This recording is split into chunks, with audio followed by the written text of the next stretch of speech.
When Heavensward, Final Fantasy XIV's first expansion after being rebooted, was released in 2015, many thought that Square Enix couldn't top the excellently crafted story, beautiful music, and engaging gameplay that massively improved just about every facet of 2013's A Realm Reborn.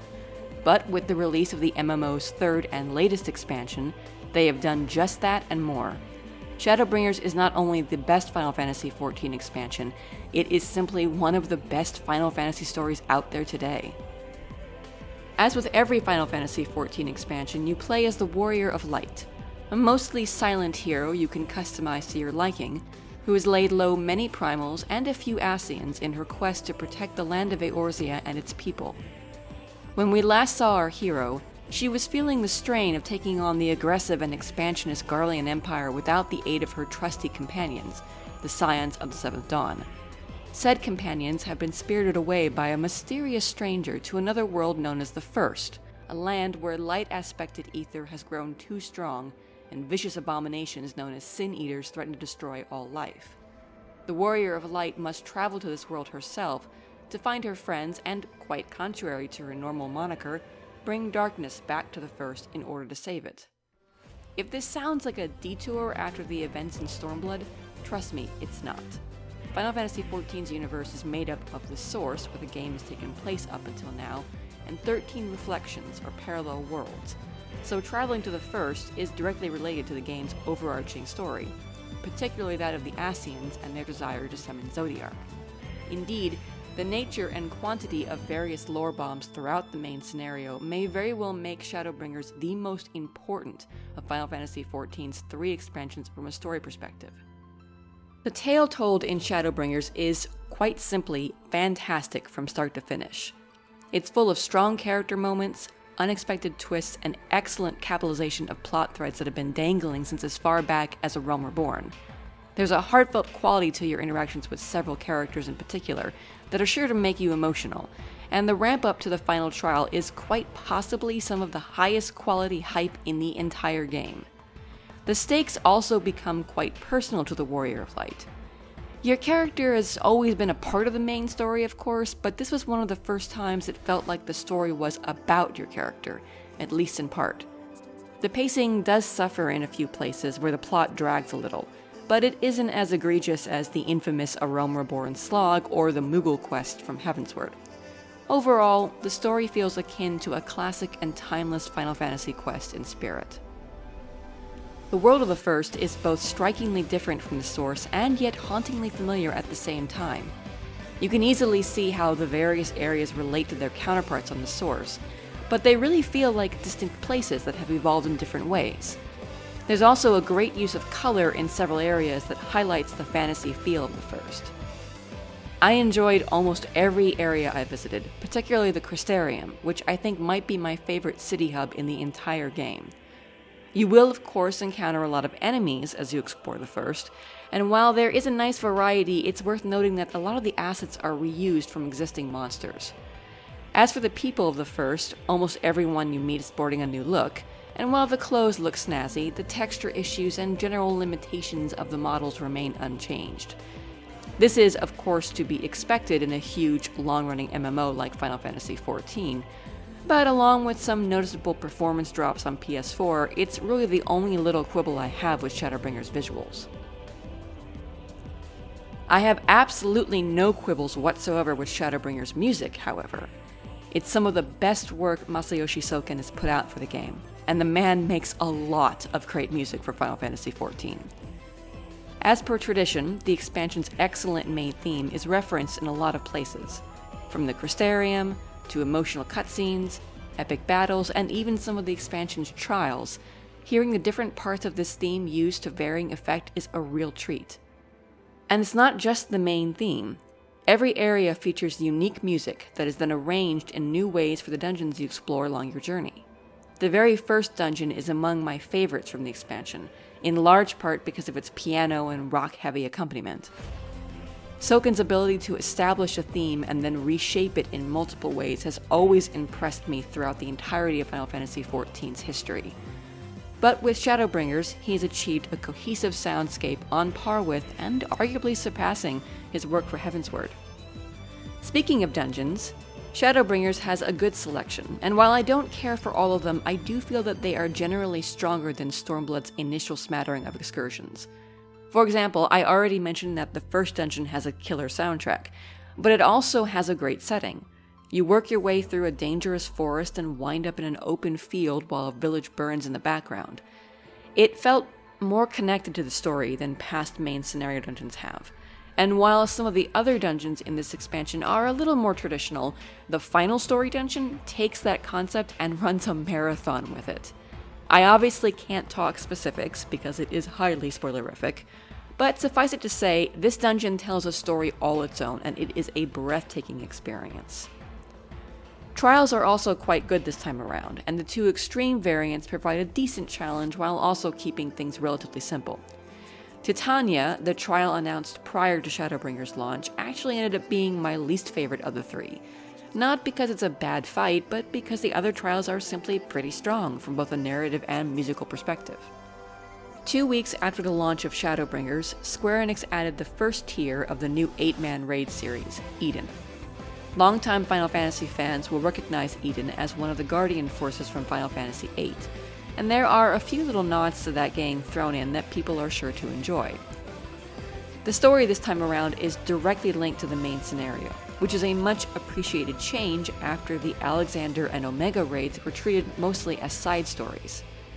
And just like the Shadowbringers main scenario, it looks like the Eden raids may very well provide their own lore bombs.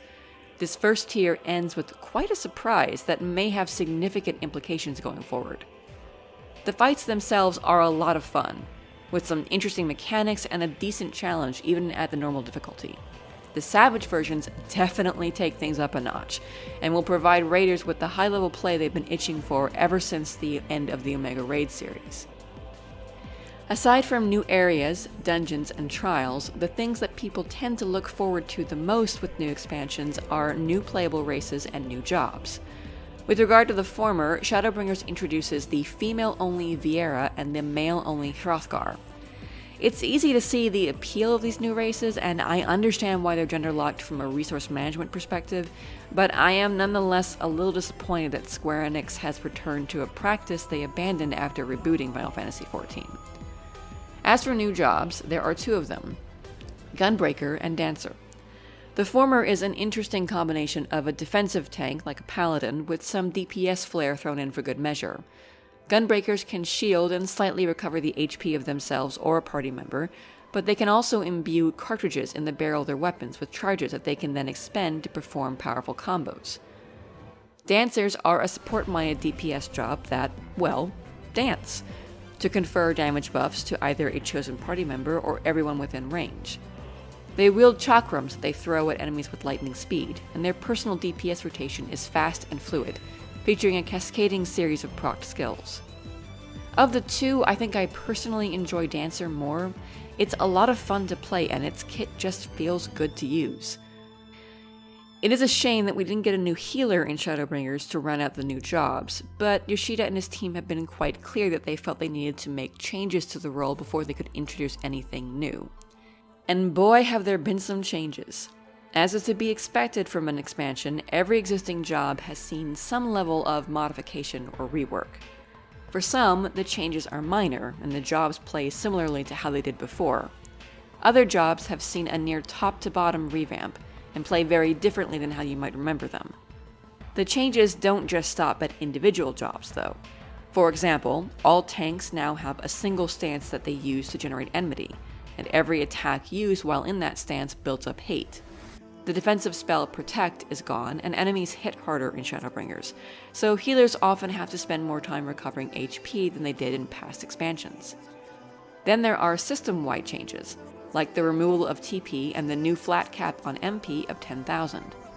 Of course, not everyone was happy with these changes at launch, but a recent patch has introduced some much-needed job adjustments, and there will be further adjustments made over the course of the expansion.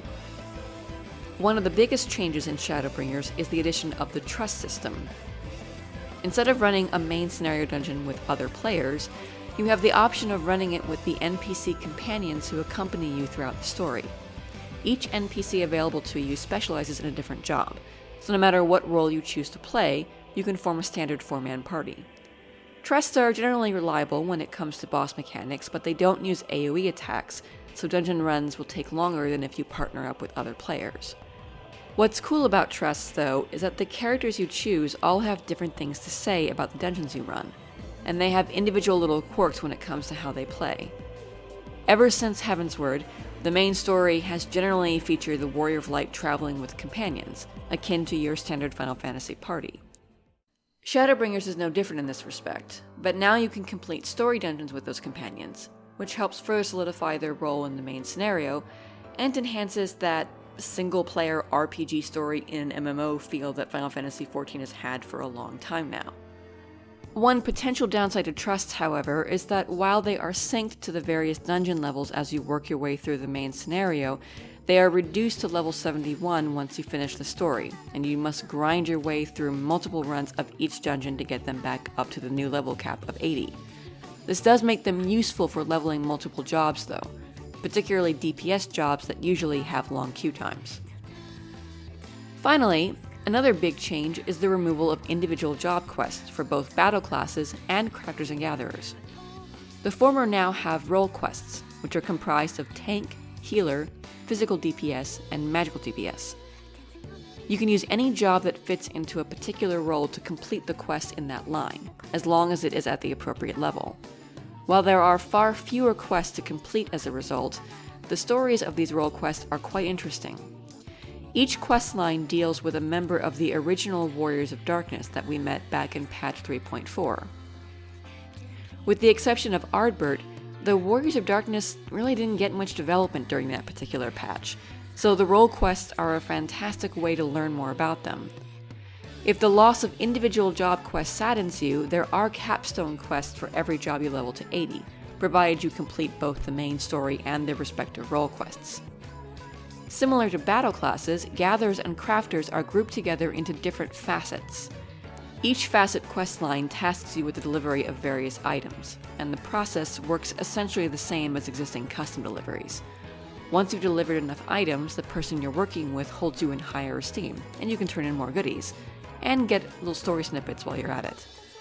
Consolidating quests like this may feel like a bit of a downgrade, but considering the sheer number of jobs available now, it seems like a fair compromise. In closing, I've often said that Final Fantasy XIV is one of my personal favorite entries in the series. With the release of Shadowbringers, I am amending that statement. Final Fantasy XIV is my favorite entry in the series.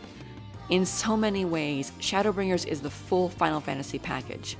It has a hero story with adventure and intrigue, a strong cast of characters that journey by your side, a lovely world to explore, beautiful music to listen to, and of course dangerous foes to slay.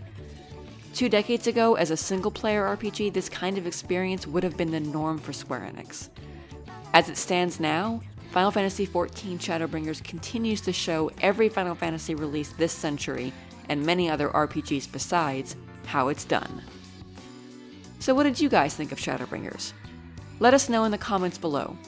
Be sure to like and subscribe, and of course, go to rpgfan.com for all of your RPG needs.